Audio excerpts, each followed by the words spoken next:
सबकी पीड़ा हरने वाले, सबका मंगल करने वाले।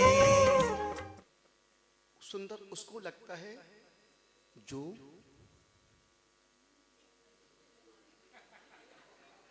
जिसका मन जैसा होगा उसको वही सुंदर लगेगा ना। उसको उल्लू बहुत पसंद आ गया।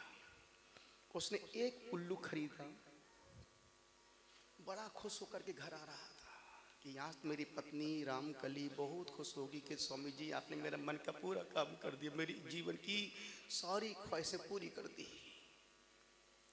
जैसे घर लेके पहुंचा, अरे सुनती हो रामकली, क्या हुआ? सुन देखो मैं कितना सुंदर उल्लू लेके आया हूं, मुझे उल्लू बहुत अच्छा लगता है। रामकली ने आओ देखा ना ताओ, सुनो जी घर में एक ही रहेगा।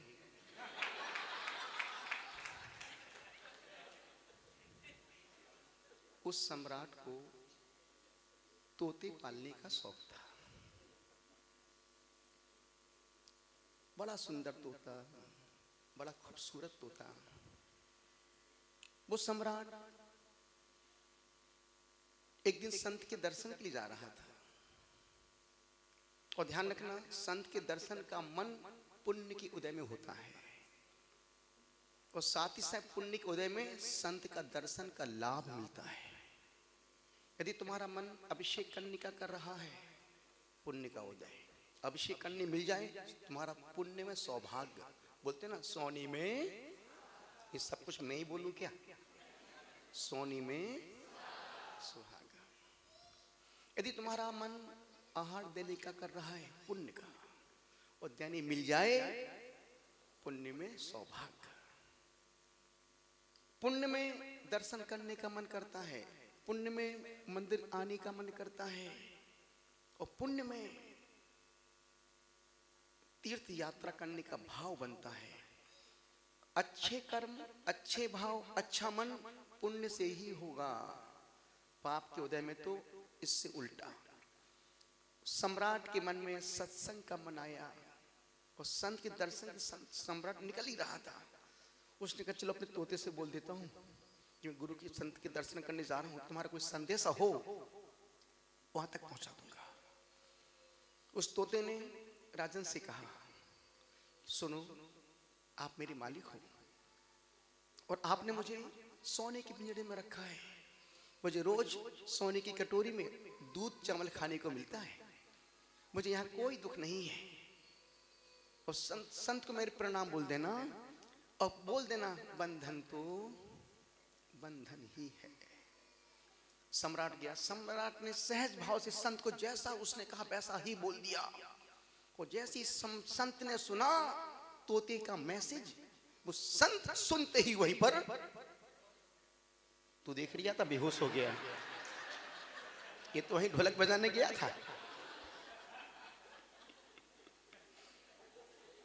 हमने कहा व्यक्ति को चैन नहीं पड़ सकती।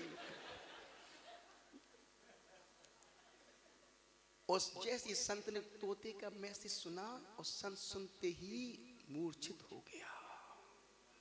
अब हुआ मूर्छित। और जैसे मूर्छित हुआ, राजा विचलित हो गया कि यार ऐसा मैंने क्या बोल दिया, जिससे संत बेहोश हो गया। और संत को बेहोश संत कहीं मर गया तो मैं जिंदगी भर इस पाप का फल कहां भोगूंगा, कब तक भोगूंगा। संत वैसे ही पड़ा रहा। राजा वापस आ गया। मूर्ख, तुमने क्या बोल दिया? ऐसा कौन सा मैसेज था जो हमने दिया? वो तेरा संत वहीं बेहोश हो गया। जो सम्राट ने वहां देखा था वही मैसेज तोते को दिया। और तोते ने जैसे ही सुना संत बेहोश होकर उसने पंख फड़फड़ाए। वो तोता भी, एक माइक लगा दे भाई तू वहां पर दिगंबर के पास। ये सब कुछ यही देखे रहा था बैठा बैठा। ये तो राजा के साथ घूम रहा था मंत्री बन के।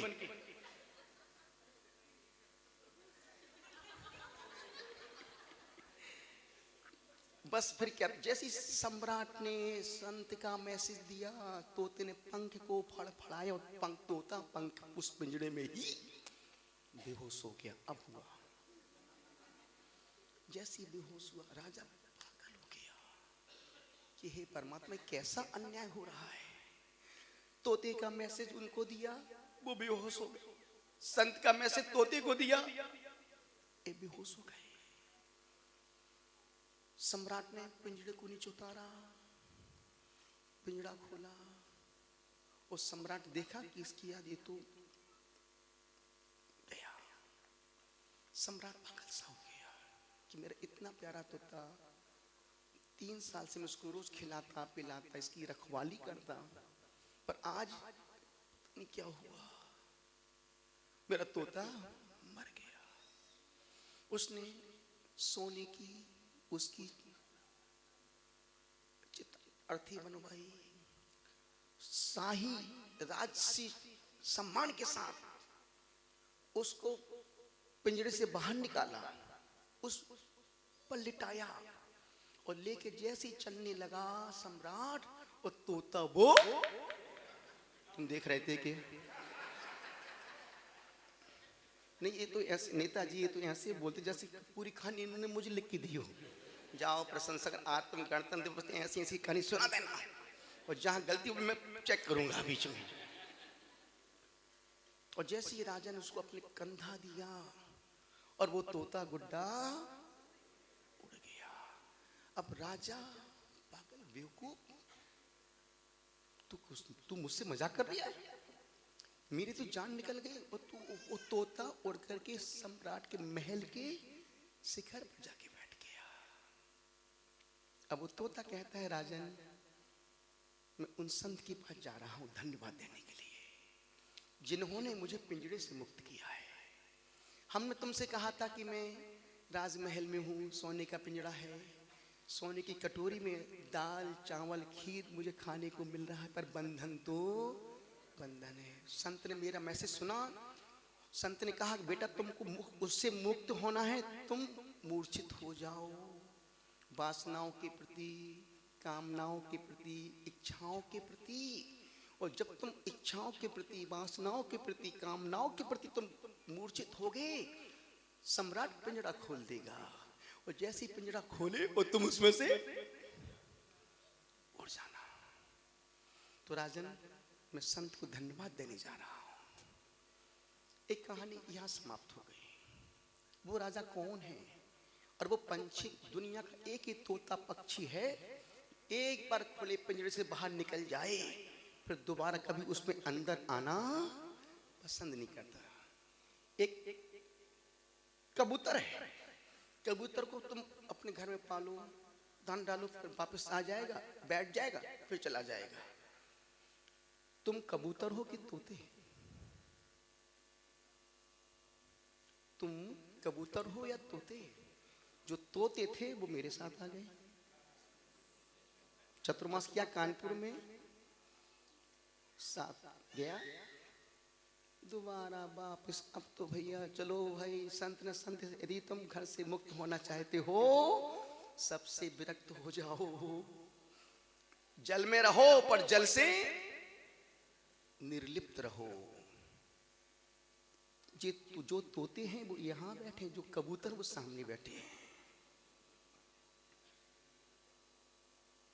तुम दुख से सुख पाना चाहते हो या सुख से आनंद पाना चाहते हो? अभी हमें कुछ पता ही नहीं है।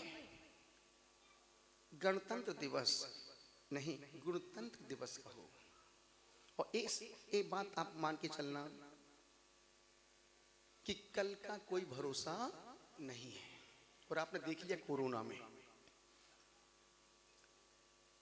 कल का कोई भरोसा नहीं है। कल रात में एक बहुत अच्छा उपवास लिख रहा था मैं, वो बहुत अच्छा लिखा, मैं उसको पढ़ रहा हूं। गांधी स्वप्न जब सत्य बना, गांधी स्वप्न जब सत्य बना, देश तभी जब गणतंत्र बना। आज फिर से याद करें वह मेहनत, आज फिर से याद करें वह मेहनत जो की थी वीरों ने, और महाभारत। भारत एक धर्म प्राण मुल्क है। सभी धर्मों का समादर करना भारतीय संस्कृति की विशेषता है। अनेकता में एकता, एकता में अनेकता भारत की सांस्कृतिक परंपरा है। धर्म और अध्यात्म भारत की धड़कन है। यह तीर्थंकरों और अवतारों का देश है। यह ऋषि और मुनियों का देश है। यह पीर और फकीरों का देश है। ये चांद सूरज इसकी रोज आरती उतारते हैं। यह बंधन की भूमि है, यह अभिनंदन की भूमि है। इसका कंकर कंकर शंकर है, इसका बिंदु बिंदु गंगा जल है। यहाँ ऋषि मुनियों की खदानें हैं। यहाँ ऋषभनाथ और नेमिनाथ हुए हैं, राम और कृष्ण हुए हैं, बुद्ध और महावीर हुए हैं, व्यास और वाल्मीकि हुए हैं, कुंद कुंद और जिनसेन हुए हैं, सूर और कबीर हुए हैं, तुलसी और कालिदास हुए हैं, चंद्रगुप्त और चाणक्य हुए हैं, भरत और जनक हुए हैं, अरविंद और गांधी जैसे लोग इस भारत देश में हुए हैं। दुनिया में भारत ही एक ऐसा देश है जहां दार्शनिक कम सप्तदृष्टा ज्यादा पैदा हुए हैं, जहां वैज्ञानिक कम तत्वदर्शी ज्यादा पैदा हुए हैं। यह वह देश है जहां राजा शिवी ने एक पक्षी को बचाने के लिए अपने प्राणों को अर्पण कर दिया था। तीर्थंकर नेमिनाथ जब विवाह के लिए जा रहे थे, उन मूक पशुओं को बंधा देखा और अपना रथ मोड़ दिया। ये वो देश है। तीर्थंकर नेमिनाथ ने संसार से वैराग धारण कर लिया था, पर बड़े अफसोस के साथ कहना पड़ता है कि महावीर और गांधी का देश आज हत्यारों का देश बन गया है। हमारे देश का कायदा और कानून यही बताता है कि जनता की डोर नेताओं के हाथ में होनी चाहिए। जनता की डोर नेताओं के हाथ में होनी चाहिए और नेताओं की डोर संतों के हाथ में होना चाहिए।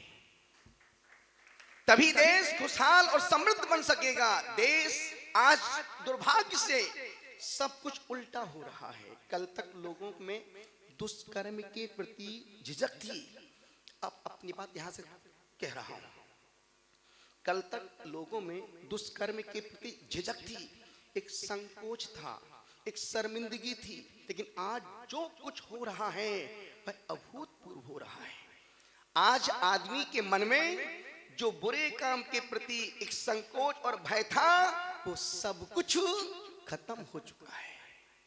अब ना घर में शर्म है, ना संस्कार है, ना संकोच है और ना बड़ों का बहुमान आदर बचा है। कल तक लोग दिन के उजाले में बदनाम गलियों में जाने से बचते थे। कल तक लोग बदनाम गलियों में जाने से बचते थे। यदि कहीं चला गया, किसी ने देख लिया तो आदमी जाने से बचता था, पर अब ऐसा कुछ भी नहीं बचा है। आज बदनामी का कोई लेवल आदमी को बदनाम नहीं कर पा रहा है। ध्यान रहे, आदमी अपने सत्कर्मों से चिर स्मरणीय बनता है। दीर्घ जीवन स्मरणीय नहीं होता है, अपितु स्मरणीय जीवन दीर्घ होता है। और वो तभी होगा जब तुम्हारे जिंदगी में एक कोई गुण आएगा। और जब तक एक गुण नहीं है, तुम कितना ही पैसा कमाओ, कितना ही कमा लो, कितना ही सुंदर महल मकान बनाओ, उससे क्या होगा बाबू। निवेदन आपसे कर रहा हूं, अनुरोध आपसे कर रहा हूं, यही कह रहा हूं, यही कह रहा हूं। उस पक्षी तोते को मैसेज मिला इनडायरेक्ट। यदि तुम उससे मुक्त होना चाहते हो तो तुम वासनाओं के प्रति, कामनाओं के प्रति, इच्छाओं के प्रति मूर्छित हो जाओ। इतने सारे लोग बैठे हैं। आप कितना रुपए कमाना चाहते हैं? 10 करोड़, 50 करोड़, 100 करोड़। उसके बाद क्या तुम सुखी हो जाओगे? और क्या जिनके पास इतना रुपये हैं, क्या वो सुखी हैं? क्या जिनके पास अरबों खरबों की संपत्ति है, क्या वो बहुत उतने सुखी हैं जितना उनके पास धन दौलत है? फिर तुम क्यों उनके पीछे मरने जा रहे हो? फिर तुम क्यों उनके पीछे मरने जा रहे हो? तुम्हारी भूख 2 रोटी की है, पर तुम्हारी भूख खुद की भूख नहीं है ना। तुम्हारी भूख तो पड़ोसी की भूख है। तुम्हारी जिंदगी तो पड़ोसी की जिंदगी है, तुम्हारी ख्वाहिश तो पड़ोसी की ख्वाहिश है, तुम्हारी इच्छा तो पड़ोसी की इच्छाएं हैं, तुम्हारी आकांक्षाएं तो पड़ोसी की आकांक्षाएं हैं, तुम्हारी खुद की इच्छाएं नहीं है। जितने लोग जो अच्छे सुंदर कपड़े पहन के बैठे हैं वो अपने लिए पहन के नहीं बैठे हैं, पड़ोसी के दिल में आग लगाने के लिए। गलत बोल दिया क्या? यदि कोई महिला नई साड़ी लेके किसी प्रोग्राम में गई है, किसी किट्टी पार्टी में गई है, या किसी रिसेप्शन में गई है, और यदि उसको कोई पूछता नहीं अरे कितनी सुंदर साड़ी है, तो उसके दिल में ऐसी आग लगती, भीतर भीतर जैसे कुकर में दाल बकती है ना, बस भीतर भीतर बप रही है, बस सीटी नहीं मार रही है। यदि कोई बोल दे अरे क्या साड़ी, नहीं वो दुकान में एक अंतिम लास्ट साड़ी बची थी, एक ही साड़ी थी बस, वो मेरे लिए बचा के रखी थी। आप अपने आप को टटोलना।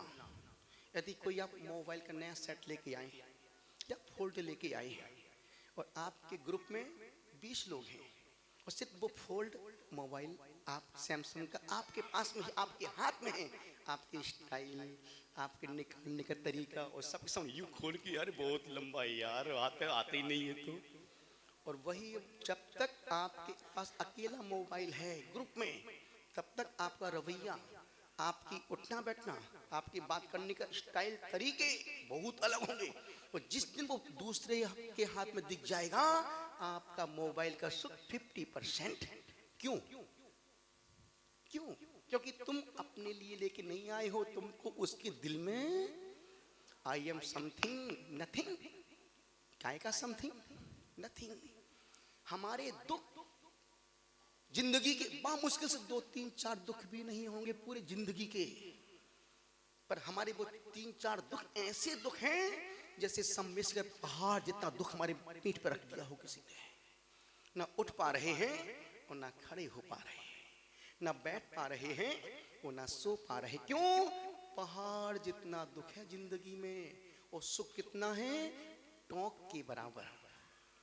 अब आप जब समय शिखर की यात्रा में जाते हैं, 9 किलोमीटर पहाड़ चढ़ते, पसीना बहाते बहाते, मरते मरते, पहुंचते पहुंचते, लतड़ते लतड़ते चौपड़ को जैसे तैसे चौपड़ा कुंड आता है।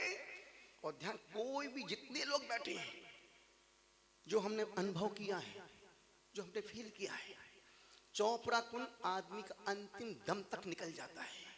वहां तक जो भाव, जो परिणाम होते हैं वो हम शब्दों में बयां नहीं कर सकते। मैं खुद अपनी, जब मैं पहली बार समशिखर की यात्रा करने गया 2000 में, अक्षय तृतीया का दिन था, अक्षय मुहूर्त था, पहाड़ चढ़ तो गए, चौपड़ा कुंड तक लतड़ते लतड़ते, घिसटते घिसटते, पसीना पहुंचते पहुंचते पहुंच तो गए। और नहीं, अब दोबारा जिंदगी में हम अब कभी पहाड़ पे वंदना करने नहीं आएंगे। कौन मरे, आज पूरी वंदना भाव से ही कर लो, कल का कोई भरोसा। एक वहां तक के भाव थे। और जैसे हमने चौपड़ा कुंड क्रॉस किया, गढ़धा टोंक के पास पहुंचे, पूरी फीलिंग चेंज हो गई। इतना आनंद, इतनी हवा, इतना बड़ी एक टोंक पास में जब टोंक दिखी तो लगा कि यार कल फिर आऊंगा। चौपड़ा कुंड तक जो भाव होते हैं, जो परिणाम होते हैं, वो शब्दों में बयां नहीं कर सकते हैं। और जो ऊपर की विशुद्धि बढ़ती है, विशुद्धि तब बढ़ेगी जब तुम ऊपर बढ़ोगे।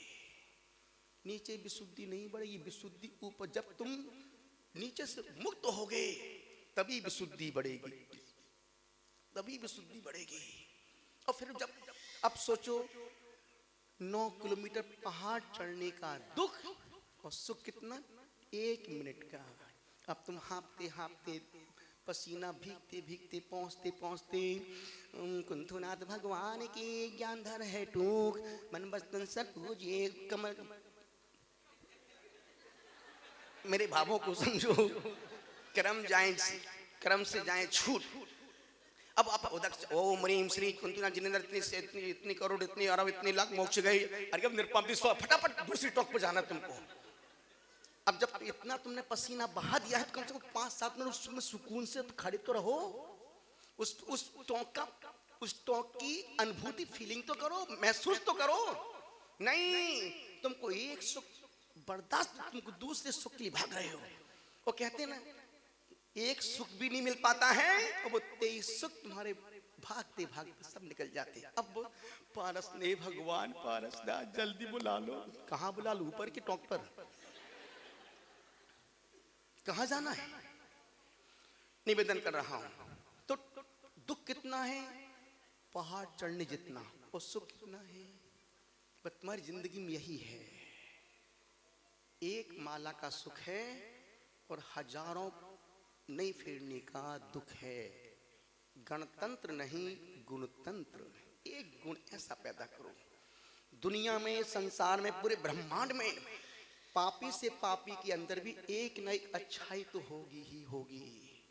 पापी से पापी के अंदर भी, मूर्ख से मूर्ख के अंदर भी एक ना एक अच्छाई तो होगी ही होगी। और अच्छे से अच्छे इंसान के अंदर एक ना एक बुराई तो, कितना ही सुंदर तुम महल मकान बनाओ, अरबों खरबों लगा दो उसमें, अच्छे सुंदर से सुंदर महल में गंदे पानी को निकलने की एक मोहरी तो होगी, एक मोहरी तो होगी। और छोटी से छोटी झोपड़ी में हो, उसमें खिड़की एक दरवाजा तो होगा ही होगा। यदि उसमें खिड़की की दरवाजा नहीं है तो झोपड़ी नहीं, वो कोई मजार है, इसमें जिंद रहते हैं। अच्छे व्यक्ति के अंदर एक बुराई मिलेगी और बुरे से बुरे इंसान के अंदर एक ना एक। पहले मैं वहां देखता था जहां फूल खिले होते थे, पहले मैं वहां देखता था जहां फूल खिले होते थे, अब मैं जहां देखता हूं वहीं फूल खिले मिलते हैं। सृष्टि को नहीं, दृष्टि को बदलो। दृष्टि का परिवर्तन जीवन का मौलिक परिवर्तन हुआ करता है। और आज की 3 बातें गांठ बांध के रख लो। कल का भरोसा, ये सब कुछ मैं ही बोलूं क्या? कल का भरोसा, कल का भरोसा नहीं है। 3 मित्र यात्रा में गए और अपने साथ एक टिफिन लेके जा रहे थे और टिफिन में मित्र 3 थे, पराठे 2। अब कैसे बंटवारा करें? तीनों मित्रों ने कहा चलो यार बहुत थक गए हैं, चलो अपन नाश्ता कर लेते हैं। तीनों एक पेड़ के पास बैठ गए, टिफिन खोला, पराठे 2, खाने वाले 3। तो तीनों ने कहा यार तोड़ना है नहीं पराठा, और खाना पूरा है और भूखा कोई रहना नहीं चाहिए। एक काम करते, चलो जो सबसे अच्छा सपना देखेगा वो पूरा पराठा खाएगा। तीनों लेट जाते हैं और लेटते ही तीनों को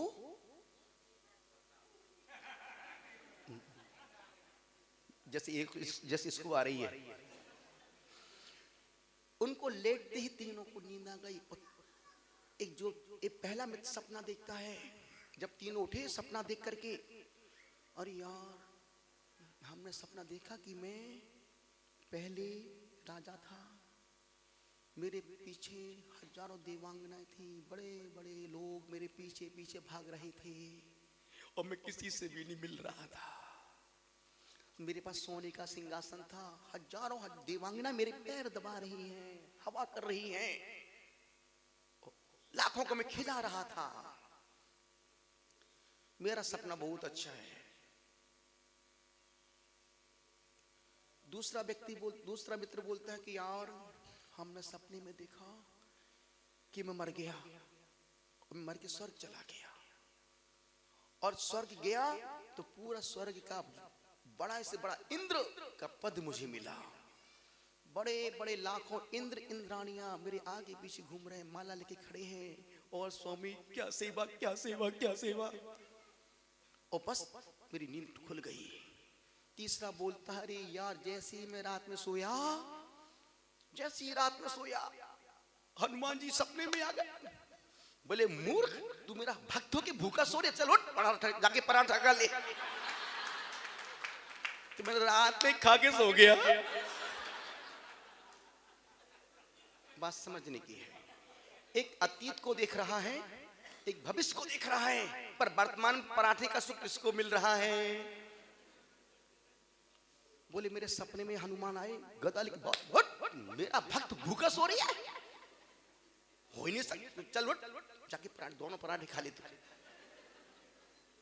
और मैं पराठे खा के सो गया। अब तुम सपने देखते रहो, मुझे सपने दिखाओ मत कि सपने टूट जाते हैं।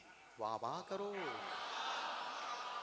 मुझे सपने दिखाओ मत कि सपने टूट जाते हैं। कानपुर वालों, ना अपनापन जताओ तुम कि अपनी छूट जाते हैं। मुझे सपने दिखाओ मत कि सपने टूट जाते हैं, ना अपनापन जताओ तुम कि अपने छूट जाते हैं। मुझे मनोज भाई, मुझे कल रात रो रो कर बताया एक बालक ने, घरों दे मत बना लेना, घरों दे टूट जाते हैं। निवेदन आपसे कर रहा हूं, जीवन आज का ही है। खूबसूरत खूबसूरत सा वो पल, खूबसूरत सा वो पल था, खूबसूरत सा वो पल था, पर क्या करें कानपुर वालों, वो कल था, वो कल था। खूबसूरत वो पल था, पर क्या करें वो कल था। और जब जब भी तुम कल को याद करोगे, खून के ही आंसू बहाना पड़ेंगे। अतीत को जब जब भी याद करोगे, दुख ही मिलेगा। भविष्य को याद करोगे, हाथ मलते मलते कहोगे, दिल की अरमासूमों में लाख और लाख करोड़ तुम खर्च भी कर दो, गया हुआ वक्त दोबारा हाथ में आने वाला नहीं है। कल का भरोसा नहीं है। जिंदगी एक सफर ये सुहाना, यहाँ कल क्या हो ये तुमने जाना, हम थोड़ी जानेंगे किसने जाना है। इसलिए जिन एक गुण पैदा करो जो तुम्हें मरने के बाद महान बना दे। एक गुण। अभी अनिल जी बोल रहे थे कि बहुत से लोगों ने त्याग कर दिया, उनने कोई एहसान नहीं किया है, कोई एहसान नहीं किया है। निवेदन आपसे कर रहा हूं, अफसोस तब होता है जब हम सोचते हैं एक हाइट पर जाकर के कि इतना अच्छा परिवार, इतना अच्छा धर्म, इतना अच्छा कुल, इतना अच्छा वंश, इतना अच्छा जीवन, उसके बावजूद भी हमसे एक छोटी सी बुराई नहीं छूट पा रही है।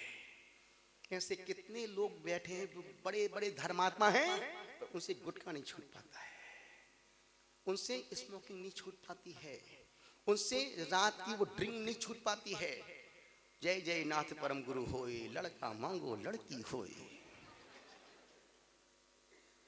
निवेदन कर रहा हूं, अनुरोध आपसे कर रहा हूं, और ध्यान रखना, किस जीव का पाप का उदय कब आ जाए कोई गारंटी नहीं है। किस जीव का कब पाप का उदय आ जाए कुछ कहा नहीं जा सकता। किस जीव का कब गति बंद हो जाए कुछ भी लिखा नहीं जा सकता। कब किस जीव का आयु का अंत हो जाए कुछ भी कहा नहीं। अब देखो हमारे महेंद्र भाई कहाँ घूमने के लिए गए थे, वो स्थान एक निमित्त बना, आयु की निश्चय झरे और वो जीव वहां से निकल गया।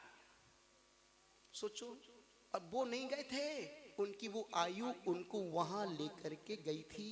एक बार घर में बैठे होता आदमी, जब हम लोग बागी दौरा में थे, एकदम सत्य घटना सन 87 की, भरत भाई जब बागी दौरा में थे, एक लड़का घर में बैठा था, सोनी का सुनार का लड़का था, घर में बैठा था, पान खाने के लिए बाइक को उठाया और बाजार गया। वहां से ट्रैक्टर आ रहा था, बंदे की गाड़ी स्पीड में थी, आओ देखा ना तो पूरी गाड़ी नीचे से उसके गला वहीं कट गया। बंदा घर में सुकून से बैठा था, अब वो व्यक्ति गया नहीं, उसकी मौत उसको वहां लेके गई कि तू यहाँ क्यों बैठा, चल उठ, तुझको तो वहां अंतिम समय में तेरा वहां इंतजार कर रहा है। आंखों देखा हाल बोल रहा हूं, हम लोग ब्रह्मचारी अवस्था में थे, पूरा संघ छत पे खड़ा था, नीचे उसकी अर्थी पड़ी थी, अंगूठी हाथ से निकल नहीं पा रही थी। बाप अंदर गया, चाकू से उंगली को काटा, अंगूठी को निकल जेब में डाल लिया। उस समय लगा कि संसार यही है, संसार का हाल बुरा है। निवेदन आपसे कर रहा हूं, हमेशा अच्छे के लिए प्रयास करो, हमेशा अच्छे के लिए प्रयास करो। हिम्मत नहीं तो प्रतिष्ठा नहीं, हिम्मत नहीं तो प्रतिष्ठा नहीं, विरोधी नहीं तो प्रगति नहीं। जो पानी में भीगेगा वो लिबास बदलेगा, जो पानी में भीगेगा वो लिबास बदलेगा, और जो पसीने में भीगेगा वो इतिहास रचेगा। खून पसीने की मिलेगी तो खाएंगे, नहीं तो यारो हम। ये सब कुछ मैं ही बोलूं क्या? निवेदन आपसे कर रहा हूं, पाप का उदय किसका कब आ जाए कुछ कहा नहीं जा सकता। गति बंद 24 घंटे हो, इसमें दो बातें हैं, गति बंद 24 घंटे हो रहा है। जिसके परिणाम जैसे होंगे वैसा गति बंद होगा। और आयु बंद त्रिभाग में होता है, आयु बंद का चिंता नहीं। और जैसे गति बंद के रिजल्ट होगा वैसे ही परिणाम आयु बंद में हो जाएंगे। आयु का अंत कब हो जाए भरोसा नहीं, गति बंद कब हो जाए पता नहीं, और पाप का उदय किसका कब आ जाए कुछ कहा नहीं जा सकता। कहते ना, जो बेर बीन खाते वो बेर बेर खाते हैं, जो बेर बेर खाते वो बेर बीन खाते हैं। दिन बदलने में ज्यादा वक्त नहीं। आप सब इन दृश्यों को देख रहे हैं अपनी आंखों से। जो पहले हवाई जहाज में उड़ते थे, अब उनके घर में बिजली बिल जमा करने का पैसा भी नहीं है। मैं जानता हूं एक बंदे को, राजेश ठेकेदार ईसागढ़ का, उस बंदे के 1998 में उसके पास गुरु के दर्शन करने की जाने के लिए किराए के 100 रुपए भी नहीं होते थे। दोस्तों से बोलता था, यार मुझे 100 रुपए दे दो, मुझे गुरु के दर्शन करने जाना है। नहीं दूंगा, अभी मेरे पास नहीं है। वो समय था, और आज उसका समय ऐसा लाखों लाखों का दान मंदिरों में कर रहा है। दिन बदलने में ज्यादा वक्त। और ध्यान रखना, तुमने दान नहीं दिया है ना तुमने एहसान किया, तुमने अपने उस दिए हुए को सेव कर लिया है। एक व्यक्ति मंदिर में गया, पर्स निकाला और बेटे से कहा, बेटा उसका 5 साल का था, बेटा ले एक गुल्लक में डाल दे। बच्चे ने प्रश्न पूछा, पापा गुल्लक में क्यों डालते हैं? यही प्रश्न मैं आपसे पूछूं, गुल्लक में रुपए क्यों डालते हैं? आपका जवाब क्या होगा? कौन से संस्कार अंतिम? उस बच्चे ने पिता से प्रश्न पूछा कि पापा गुल्लक में, तो पापा ने कहा, बेटा गुल्लक में डालने से 100 गुना ज्यादा बढ़ जाता है।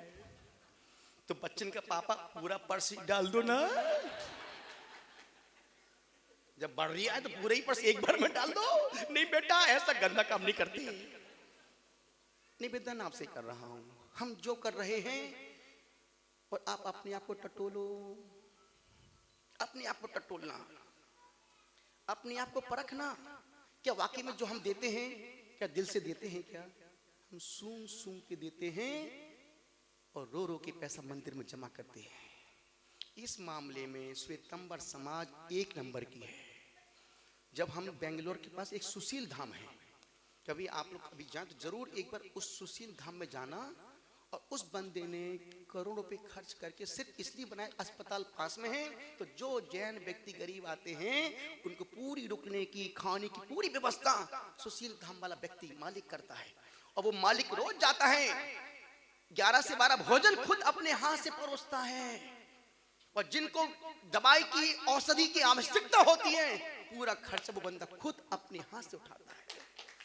अपने दिग्गज समाज में कोई ऐसे व्यक्ति हैं? सवाल ही नहीं उठता है।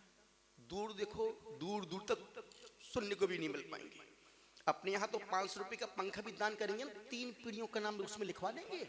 मेरी पोती के जन्म दिवस पर, बहू की शादी पर और पर पोते के बाद शादी की सालगिरह में मंदिर का पंखा भेंट। अब पंखा घूम रिया है, पोता भी घूम रिया, बहू भी घूम रही, मम्मी भी घूम, पापा भी घूम रिया है।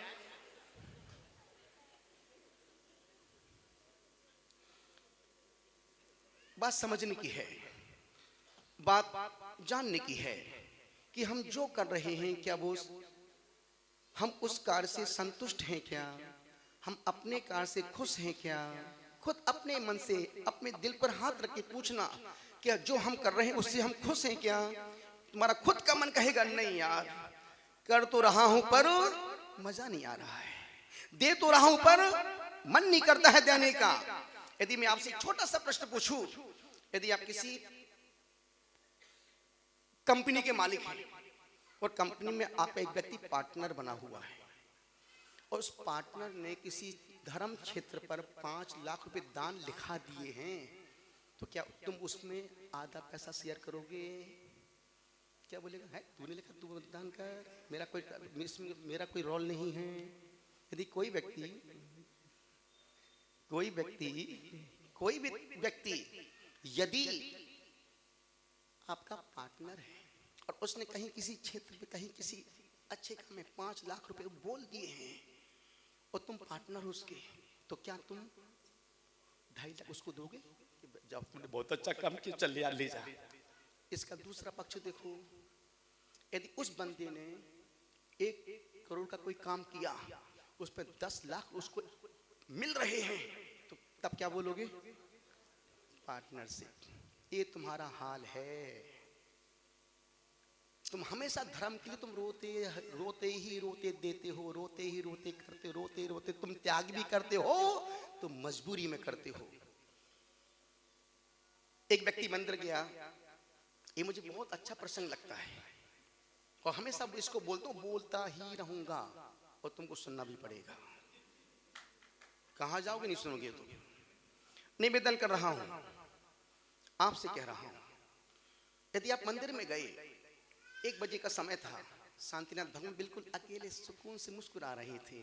आपने दरवाजे खुलवाए, मंदिर में कोई भी नहीं था, आप थे, परमात्मा था।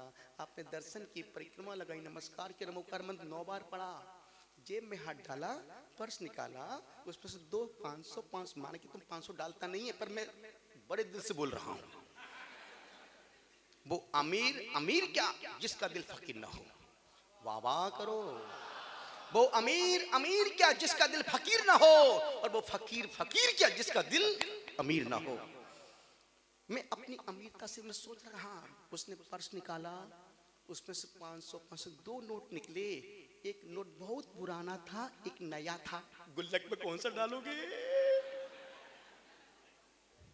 अब अपने आप को टटोलो कि हम कितने धर्मात्मा हैं, हम कितने कृपण हैं, हम कितने दरिद्री हैं धर्म के नाम पर देने के लिए। इसका दूसरा पक्ष देखो, आप मंदिर से निकल गए, आपने सड़ा गला मंदिर में गुल्लक में डाल दिया। यदि तू नया नोट डाल देता तो उस तेरा कौन सा 500 का 600 में चल जाता, पर तेरी मन की कृपण था नहीं। कौन देख रहा, काम भी सलट गया, काम भी हो गया। आप वहां से शादी में गए, बारात जा रही थी, गीत बज रहा था, आज मेरे यार की शादी, आज मेरे यार की शादी, आज मेरे यार की शादी। आपको जोश आया, जेब में हाथ डाला, पर्स निकाला, फिर 500 के 2 निकाले। एक पुराना था, एक नया था, कौन सा नोट ऊपर करोगे?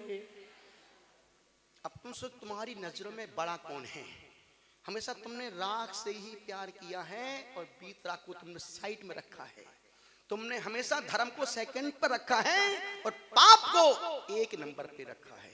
और यही कारण है कि तुम्हारे पाप से तुम मुक्त नहीं हो पा रहे हो। और जितना तुम धर्म कर रहे हो वो मन से नहीं कर रहे हो, मजबूरी में कर रहे हो। यदि मंदिर नहीं जाऊंगा तो लोग क्या, देखो धर्मात्मा मंदिर तक नहीं आ रहा है। निवेदन कर रहा हूं, मत करो, कम करो, पर सॉलिड करो, अच्छे मन से करो, प्रसन्न होके करो, आह्लादित होके करो, और ये सोच के करो कि यार ये तो मेरा सौभाग्य है। ये तो मेरी भक्ति है। निवेदन कर रहा हूं आपसे, एक छोटा सा प्रश्न फिर पूछ रहा हूं। आप रास्ते से जा रहे हैं और आप चलते चलते रुपए गिन रहे थे, अचानक एकदम से हवा आई और आपके हाथ से 2 नोट 500 के उड़ गए और जाके वो गटर में गिर गए। आप क्या तू निकालेगा उस नोट को? सिर्फ गिर गए, ठीक है। अब उससे और आगे बढ़े, उतने में एक व्यक्ति आए, उसने आपके हाथ से 2 नोट छीने और कस के भाग गया। आपको दुख जो गटर में उसका ज्यादा होगा, जो लेके भाग गया उसका ज्यादा दुख होगा।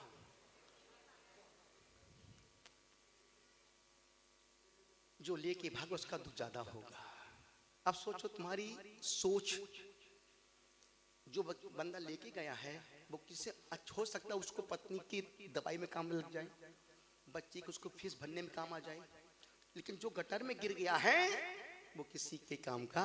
तुम्हारी सोच ये है कि वो लेके क्यों भागा, कमबख्त क्यों भागा लेके। ये तुम्हारी मन की उदारता है, ये तुम्हारी सोच है, ये तुम्हारा जीने का स्टाइल है।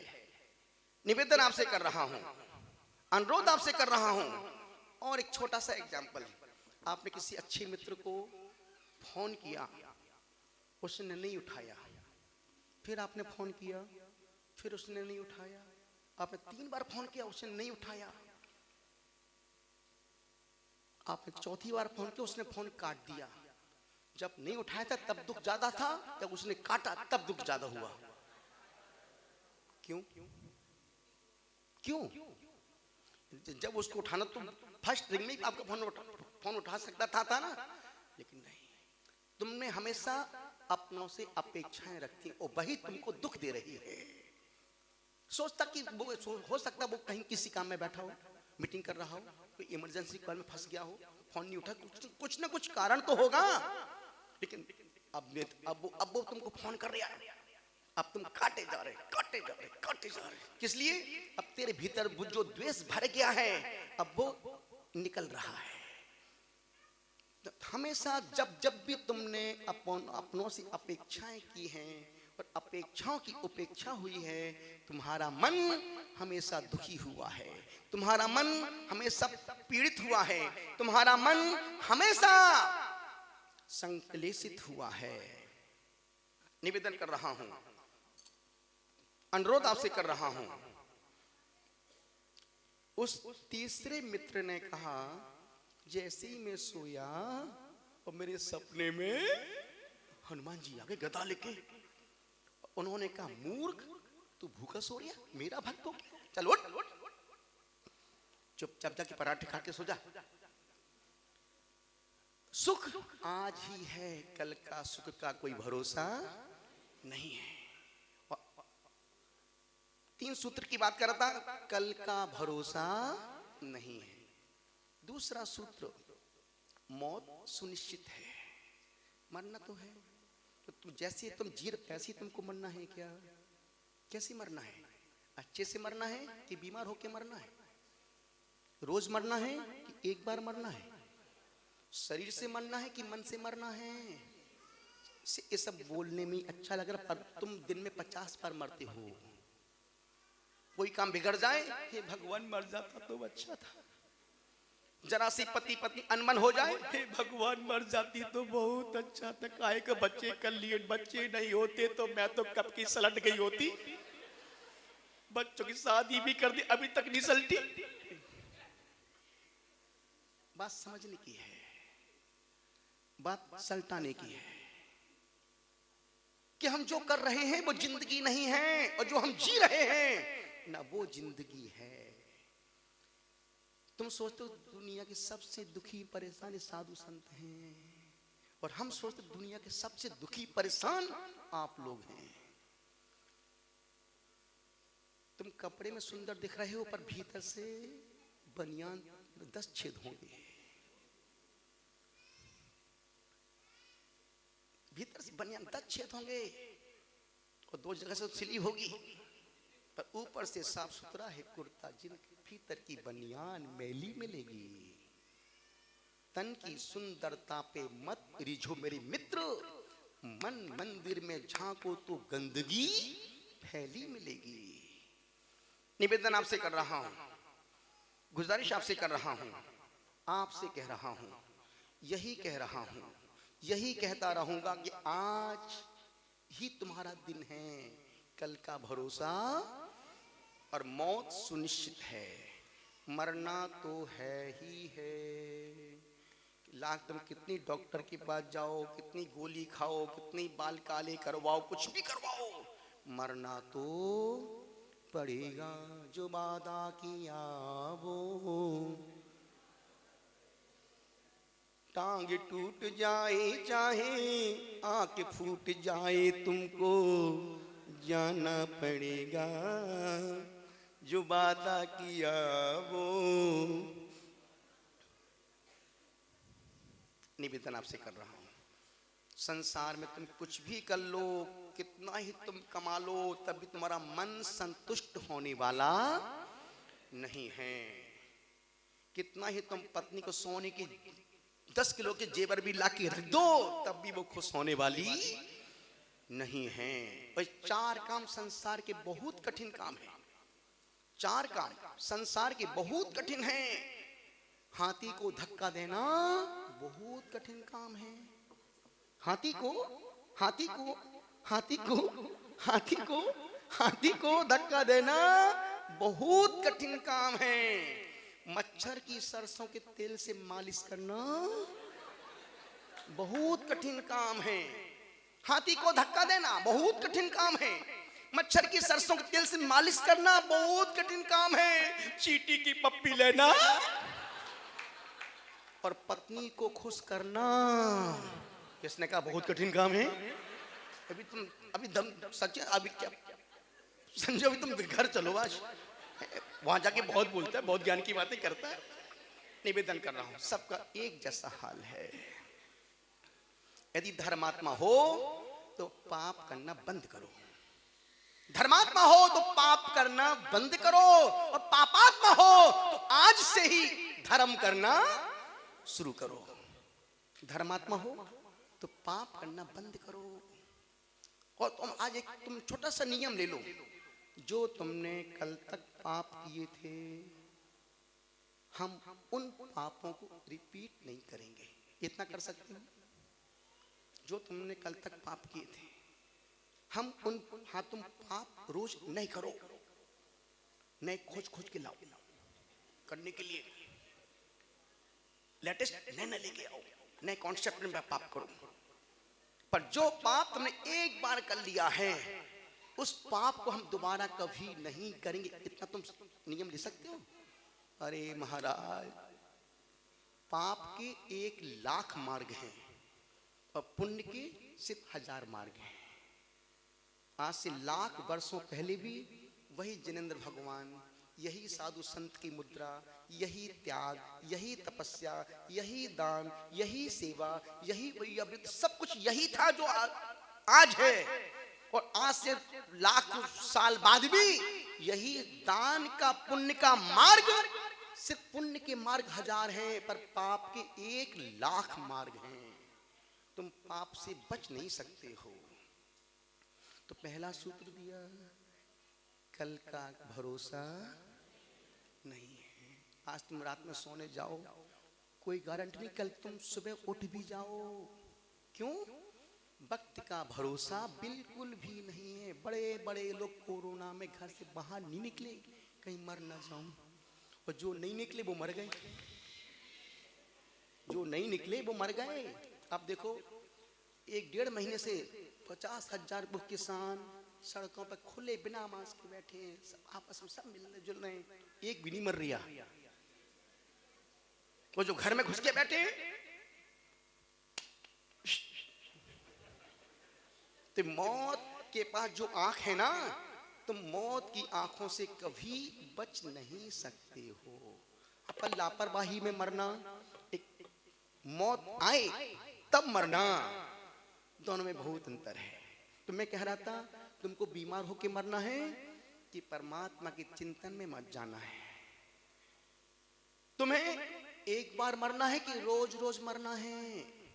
तुम्हें शरीर से मरना है कि मन से? जो लोग मन से मर जाते हैं ना, जो लोग मन से मर जाते हैं, उनका जीवन ऐसा होता है जैसे न कोई उमंग है, न कोई तरंग है, मेरी जिंदगी है क्या एक कटी ना। अब आदमी जी तो रहा है पर मरा मरा सा जी रहा है। तो दिन में मरने के 50 बार विचार आते हैं। कुछ भी काम बिगड़ जाए, जरा सा माथे कर्ज चढ़ जाए, व्यापार में लॉस हो जाए, हे भगवान मर जाता तो अच्छा था। क्यों मर जाता भाई? तुमको फोकट में जन्म कुल मिला है क्या? नहीं। लेकिन पाप के उदय में ही मरने का विचार आता है, और पुण्य के उदय में व्रत नियम संयम लेने का भाव आता है, और धर्म के उदय में संकल्प जाके व्यक्ति लेता है। पुण्य के उदय में व्रत लेने का मन करेगा, और धर्म के उदय में जब धर्म बढ़ेगा तो संकल्प जीवन में। और मेरे बोलने से आप कोई भी त्याग संकल्प मत लेना, मेरे बोलने से बिल्कुल प्रभावित मत होना। हमसे अच्छे और वक्त आएंगे, वो हमसे और अच्छा बोलेंगे, फिर भी तुम्हारा मन और प्रभावित हो गया। तो मैं कभी भी अपने प्रवचनों से पब्लिक प्रभावित नहीं करना चाहता हूँ, और ना तो मेरे वचनों से प्रभावित होना। मैं तो तुम्हारी चेतना को प्रकाशित करना चाहता हूँ, और एक बार तुम्हारी चेतना प्रकाशित हो गई संत के त्याग से, आचरण से, व्यवहार से, तो सदियों सदियों तक कितने ही तूफान आ जाएं, फिर वो दीपक बुझने वाला। अभी तो तुम्हारा दीपक जल ही नहीं रहा है। अभी सिर्फ तुमको कानों का सुनने में बहुत अच्छा लग रहा है, पर करने में अच्छा नहीं हो रहा है। निवेदन आपसे कर रहा हूं, कल का भरोसा। उसने कहा हनुमान सपने में आए, मूर्ख मेरा भक्त तो भूखा सो रहा, चल वट जाके खाली पराठे फिर सो जाना। आज ही जिंदगी है, कल का कोई भरोसा। मौत सुनिश्चित है, मौत सुनिश्चित है। और तीसरा सूत्र, जीवन के हर सत्य को स्वीकार करो। अच्छे दिन हैं प्रभु का प्रसाद, बुरे दिन हैं मेरा कर्म का उदय चल रहा है, उनको समता से जियो। क्योंकि कि ये थे पुण्य जो हमने मनुष्य पर आए हैं पाई, धर्म पथ भी मिला हमको, जिनाश्रय की शरण पाई। स्वार्थों का जग पसारा, स्वार्थों का जग पसारा, अनुभव हमें सिखाए। मैं कौन हूँ, कहाँ से आया, कहाँ जान, ए पूछ लेना खुद से, ए ढूंढ लेना खुद में, तू होश को संभाले। मैं कौन हूँ, कहाँ से आया, कहाँ जान। जिंदगी में जो भी करना है पूरी समग्रता के साथ करो, ईमानदारी के साथ करो, प्रेम करो मीरा की तरह करो, भक्ति करो हनुमान की तरह करो, इंतजार करो सबरी की तरह करो, शिष्य बनो अर्जुन की तरह बनो, और मित्र बनो तो सुदामा की कृष्ण की तरह मित्र बनो। गणतंत्र नहीं गुणतंत्र, एक गुण ऐसा मरने से पहले पैदा करो जो तुम्हें महान बना दे। एक गुण, कोई भी एक गुण, एक गुण आपको महान बना सकता है। एक गुण, और तुम्हारी एक बुराई तुम्हारे शरीर को स्वस्थ लाभ दे सकती है। कई लोग बोलते महाराज जी आप किसी से मिलते नहीं, आप किसी से ना मिलने का मन करता ना किसी से बात, क्यों? ये सब उल्टे मटके हैं, ये सब उल्टे मटके हैं। संत की अमृत की बरसात तो हो रही है, खूब झमाझम पानी, और हम जैसे 50 भी और आएंगे, तुम फिर आके बैठोगे सुनोगे, पर भीतर से तुम्हारी स्थिति तो ऐसी। पत्थर दो प्रकार के पत्थर हैं, एक पत्थर नदी के बाहर पड़ा है, एक पत्थर नदी पानी में पड़ा है। तुम पानी में पड़े पत्थर हो, ऊपर से तो चिकने चिकने गीले गीले दिख, पर भीतर से सूखे के सूखे हो। इसलिए रोज बोलना पड़ता, भैया कोई नियम लो, कोई धर्म करो। इस मामले में श्वेतांबर समाज का कोई मुकाबला नहीं है।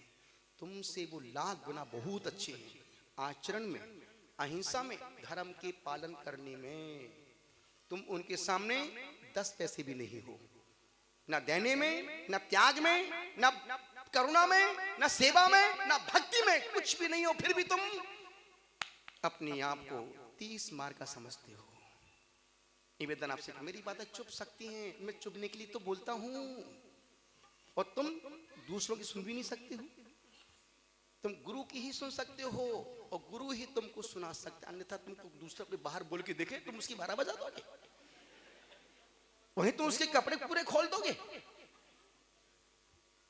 पर जब तुमसे तुम्हारा गुरु बोलता है, जब तुमसे संत बोलता है, जब भगवान महावीर का पथानुगामी बोलता है, तो वो बोलता नहीं है, वो जीवन में जी रहा है, उसके बाद तुमसे बोल रहा है। इसलिए निवेदन कर रहा हूं, जीवन के प्रश्नों पर कुछ ऐसा लिखा जाए, जीवन के प्रश्नों पर कुछ ऐसा लिखा जाए जो पवित्र ग्रंथ सा सुबह शाम पढ़ा जाए। कुछ ऐसा लिखो जो रोज सुबह शाम उसको पढ़ने के लिए आदमी मजबूर हो जाए। ऐसा नहीं हो कि तुम मरते समय तुमको गाना पड़े, मेरा जीवन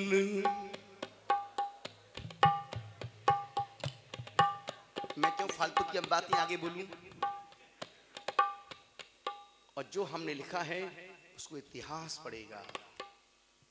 और कोई काम सफल करने के लिए इतनी मेहनत करो, इतनी मेहनत करो। किसी बेचारे ने बहुत अच्छी बात लिखी है, किसी कार्य को सफल करने के लिए इतनी मेहनत करो, इतनी मेहनत करो, इतनी मेहनत करो, इतनी मेहनत करो, इतनी मेहनत करो कि यदि कोई दूसरा व्यक्ति उस काम को करने जाए तो उसको पसीना आ जाए कि यार तुमने एक काम कैसे किया होगा। जब हमने 64 उपवास किए थे तो सोच के नहीं, 64 में तो हम भक्तंबर के व्रत मन में लेके चल रहे थे। हमने कहा यार अब 48 तो हो जाएंगे हमारे, मुझे इससे और आगे बढ़ना है। मन में एक एक उपवास का संकल्प आगे बढ़ता जा रहा है। 52 हो गए, अब 52 में लगा कि यार आगे का काम बहुत कठिन हो रहा है, अब नहीं हो पाएंगे। खड़े होने में चक्कर आने लगे। बैठ के हम अपना काम कर रहे हैं, खड़े होते हैं तो पूरा काला काला काला काला, एक काले काले बादरा।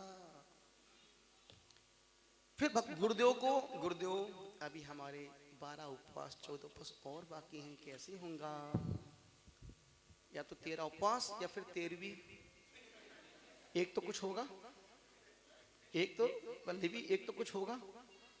लेकिन मुझे विश्वास है कि जिसने दांत दिए हैं वो दाना भी देगा, जिसने चोंच दी है वो चूना भी देगा, जिसने आंत दी है वो अनाज भी देगा, और जिसने भाव दिए हैं वो हमको संबल भी देगा।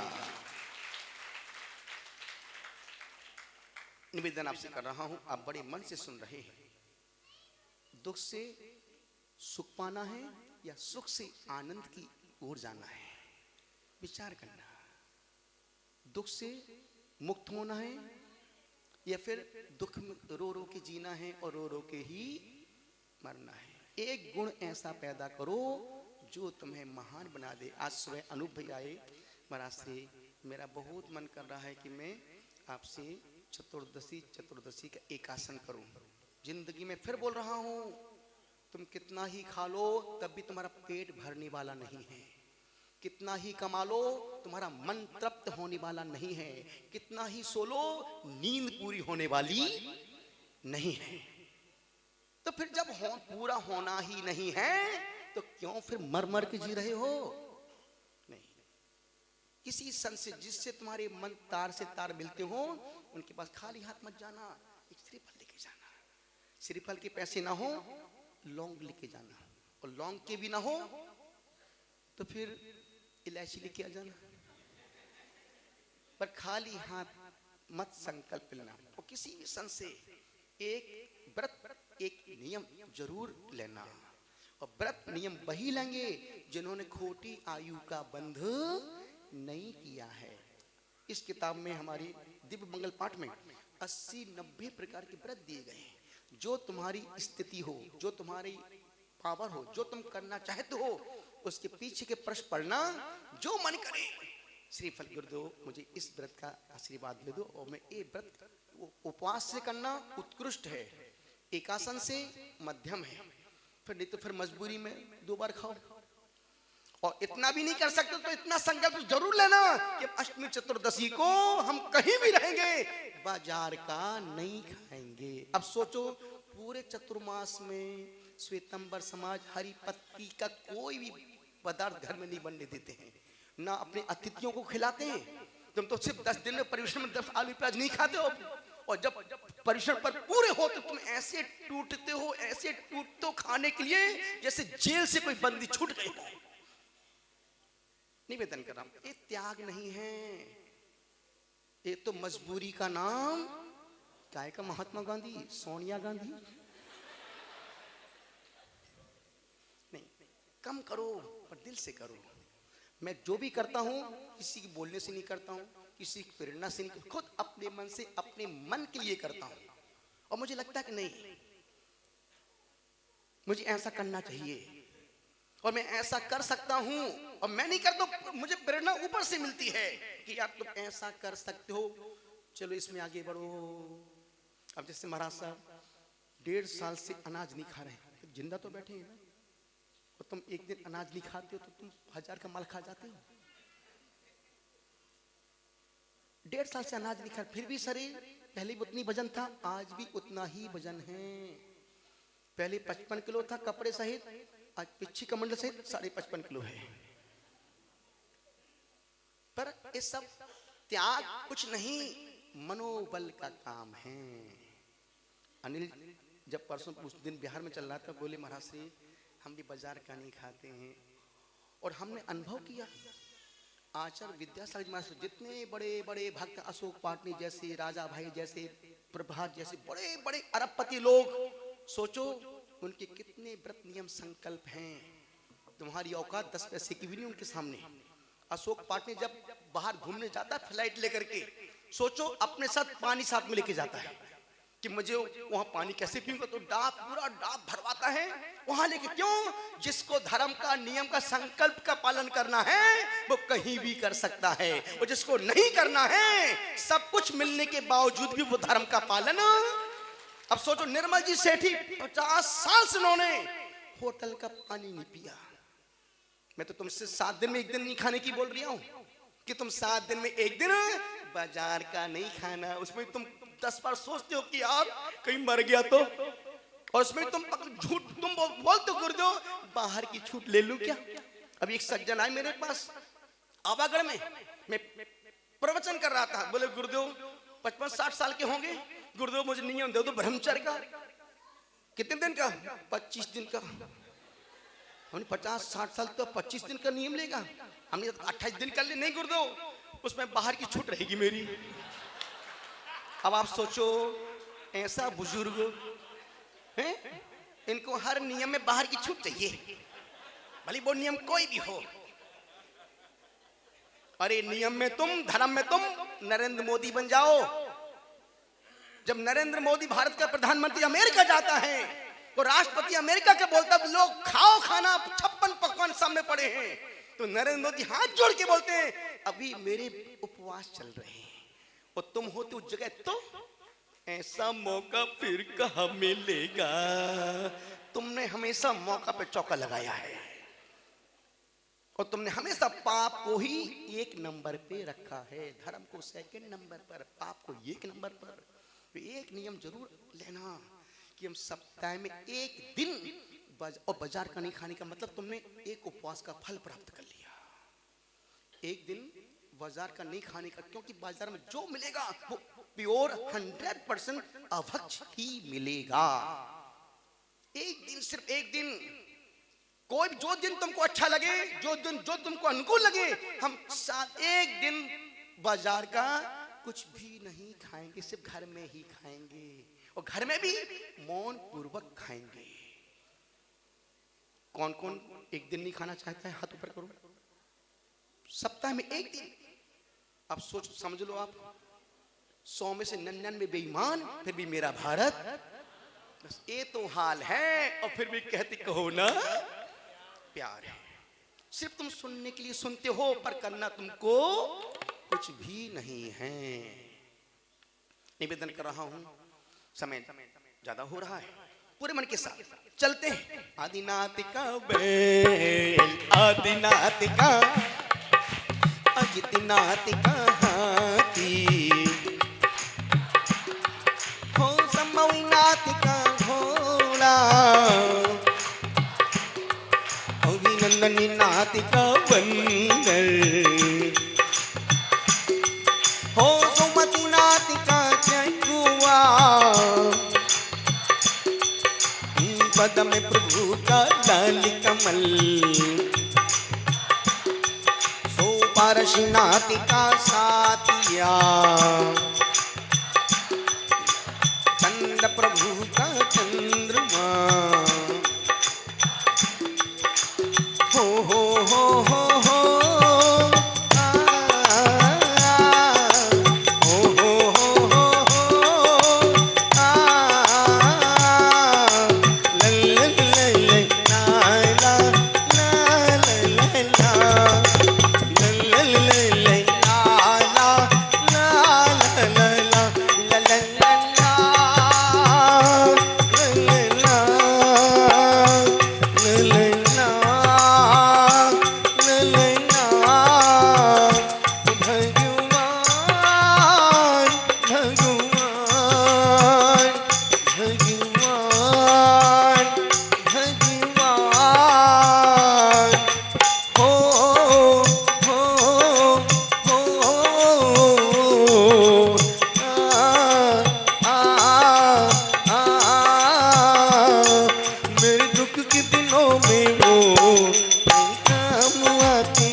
के दिनों में वो मेरे काम आते हैं।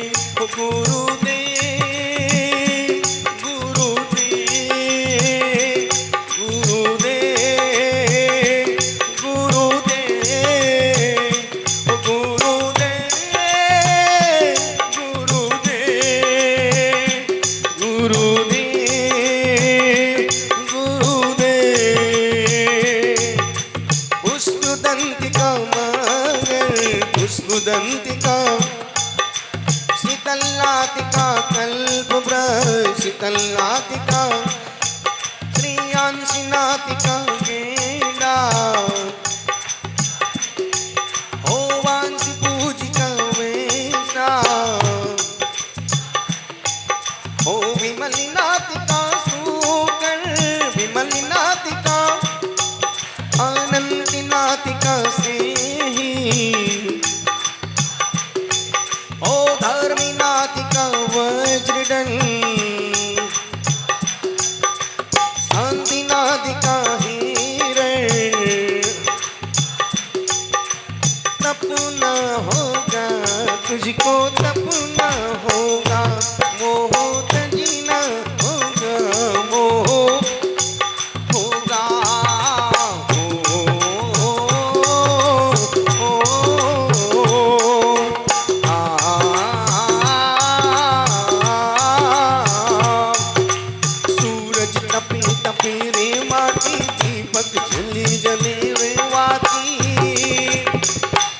तुझको तपना होगा तुझको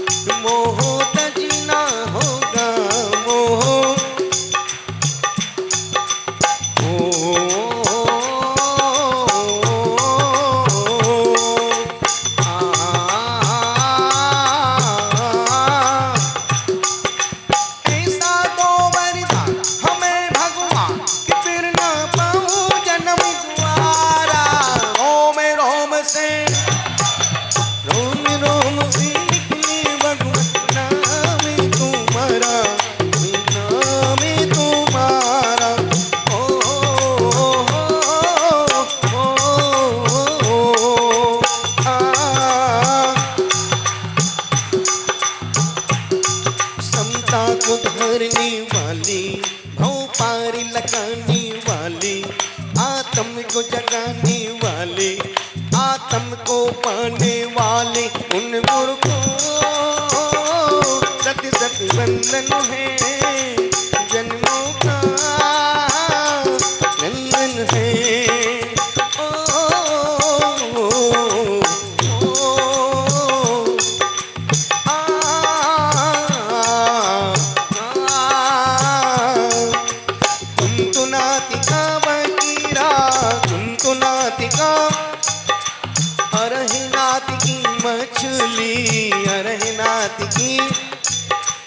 मल्लिनातिका कलश, मल्लिनातिका मुनि सुब्रति नातिका कछुआ, ओ रमी नातिका नील कमल, ओ नेमी नातिका संग, बोलो परशु नातिका सर, महावीर का ओ दुनिया में रहने वालों ले लो दिल को खोल कर, अपने ही कांटों बाटों से ज्यादा ज्यादा तोल कर। कीमत कुछ भी नहीं चाहिए, चाहे तुम ले लो सारा, ये धर्म ले लो प्यारा। नगरी नगरी बस्ती बस्ती बेच रहा है संग प्यारा, ये धर्म ले लो प्यारा। ओ हो हो हो हो आ, ओ हो हो जय हो आ, उम्र बिने हमरा,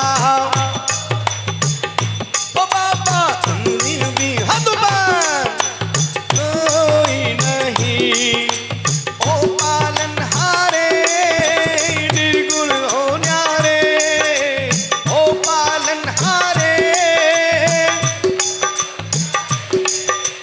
तुमरे बिने हर बार, ए हो तुमरे बिने हमीरा, हो गुरुदेव गुरुदेव गुरुदेव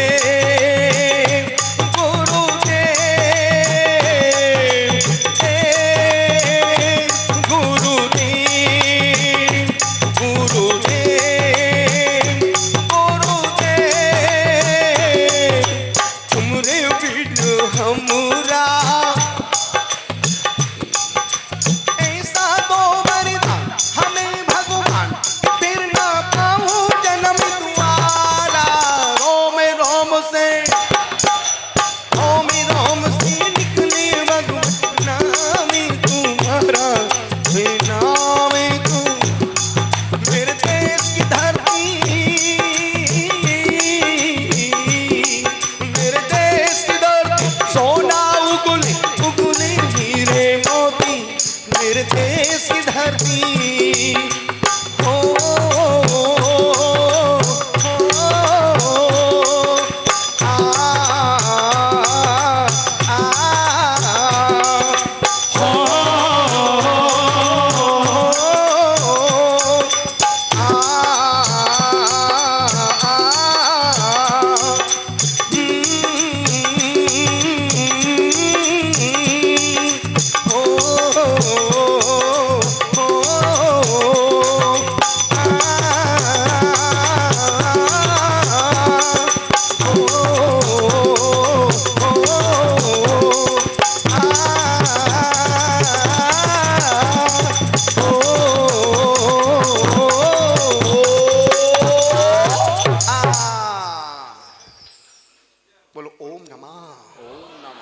सबसे क्षमा सबको क्षमा ओम नमः नमोस्तु भगवान नमोस्तु भगवान नमोस्तु महाराज जी नमोस्तु महाराज जी नमोस्तु महाराज जी नमोस्तु महाराज जी। वंदना भैया जी वंदना भैया। आपस में एक दूसरे का चेहरा देख करके हंस करके मुस्कुरा करके खिलखिला करके जय जिनेंद्र जय जिनेंद्र। एक निवेदन कर रहा हूँ, जब देश में कोई राष्ट्रीय पर्व आता है तो झंडा लेके आप पहुंच जाते हैं, हम लोग अच्छे कपड़े पहन लेते हैं, और जैसे दिवाली आती है पूरा घर की सफाई हो जाती है, मुसलमानों का रमज़ान आता है, सब कपड़े नए हो जाते हैं, अपना दिवाली आती है, दशहरा आता है या कोई बड़ा पर्व आता है, पूरे घर को साफ सुथरा कर देते हैं। जब कभी राष्ट्रीय पर्व आते हैं तो हमारे घर में एक दीपक भी नहीं जल पाता है। निवेदन कर रहा हूँ राष्ट्र की शांति के लिए, देश की खुशहाली के लिए, संपूर्ण महामारी की समाप्ति के लिए हम परमात्मा से प्रार्थना तो कर ही सकते हैं। तो देश की खुशहाली के लिए, राष्ट्र की समृद्धि के लिए और धर्म की प्रभावना के लिए अपने घर में एक छोटा सा दीपक जलाना, बहुत बढ़िया, बहुत बढ़िया। इसलिए कि हे परमात्मा हमारा देश इस महामारी से मुक्त हो जाए।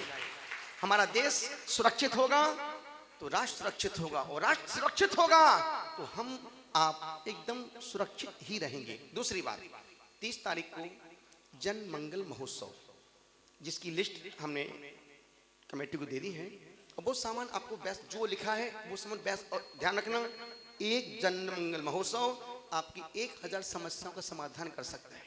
जो आप हमसे कमरे में बोलना चाहते, कमरे में मिलना चाहते, नहीं नहीं नहीं, अब हम इनडायरेक्ट सब कुछ बोल देते हैं और आप सब कुछ समझ जाते हैं।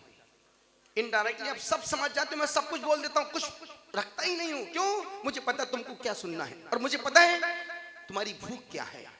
30 तारीख का अनुष्ठान जन मंगल महोत्सव एकदम सात्विक शुद्ध, उसमें बच्चों का भविष्य है, गृहस्थाचार का जीवन है, घर की शांति की बहुत सारी बातें हैं, परिवार की उन्नति की विधाएं हैं, और भविष्य कैसे संवारना है। यदि कोई घाव हो जाए पैर में और कोई अधमरा डॉक्टर ऊपर से दवाई लगाते रहे, लगातार, वो घाव क्या हुआ, अंदर से सड़ रहा है और ऊपर से वो दिख रहा है नहीं। और हमको पता है कि तुम्हें कौन से घाव हो रहे हैं, तुम्हारी कौन सी नसें फड़फड़ा रही है और तुम किस लिए इतने परेशान हो रहे। तो उन संपूर्ण बातों को बड़े मंत्र स्नान, अब सोचो आपने कभी मंत्र स्नान किया है? जल स्नान तो बहुत किया, मंत्र स्नान शरीर की प्रतिष्ठा और मन की शुद्धि का अनुष्ठान है जन मंगल महोत्सव। 9 बजे से 11 के बीच में जो आएगा जिंदगी भर भूल नहीं पाएगा कि ऐसा अनुष्ठान कानपुर के इतिहास में पहली बार हुआ है। और हम जो करते हैं ऐसा ही कर, हम कभी किसी की नकल नहीं मारते हैं, हमको ना कॉपी करना आता है ना किसी की नकल। भगवान जो 10 किलो का दिया है, इसमें गोबर नहीं, इसमें कलाकंद भरा है, पर सामने वाले का पाचन ठीक हो तो निकलता है। निवेदन कर रहा हूं 30 तारीख को जन मंगल महोत्सव का एक अद्भुत अनोखा अनुष्ठान, वो अनुष्ठान पाप से पुण्य का अनुष्ठान है, अशुभ से शुभ का अनुष्ठान है, प्रवृत्ति से निवृत्ति का अनुष्ठान है और भाग्य से सौभाग्य का अनुष्ठान है। 31 तारीख को 3 पुरस्कार जो हर साल हम लोग देते हैं समाज की उन प्रतिभाओं को जिन्होंने बहुत अच्छा लिखा है, जिन्होंने बहुत अच्छा किया है और जो समाज के लिए, देश के लिए बहुत अच्छा कर रहे हैं, ऐसे 3 व्यक्तियों को एक सुपरस्मृति वैशिष्ट पुरस्कार, पद्मश्री माता जी करुणा पुरस्कार और तपस्वी सम्राट सेवा पुरस्कार, 3 पुरस्कार, इसमें 1-1 लाख रुपए की राशि उनको देते हैं। वो सब सेट है, सब सिस्टम से बना हुआ है। 31 गुरुदेव पुष्पदन सागर महाराज साहब की 40वीं दीक्षा जयंती है। हम दीक्षा नहीं ले सकते हैं, अनुमोदना तो, ये सब कुछ मैं ही बोलूं क्या, अनुमोदना तो।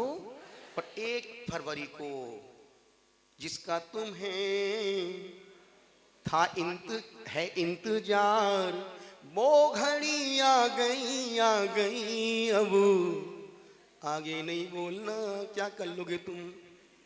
1 तारीख को एक मातृ वंदना, पहली बार एक मातृ वंदना, यह समय पहली बार महोत्सव हो रहा है, मातृ वंदना महोत्सव।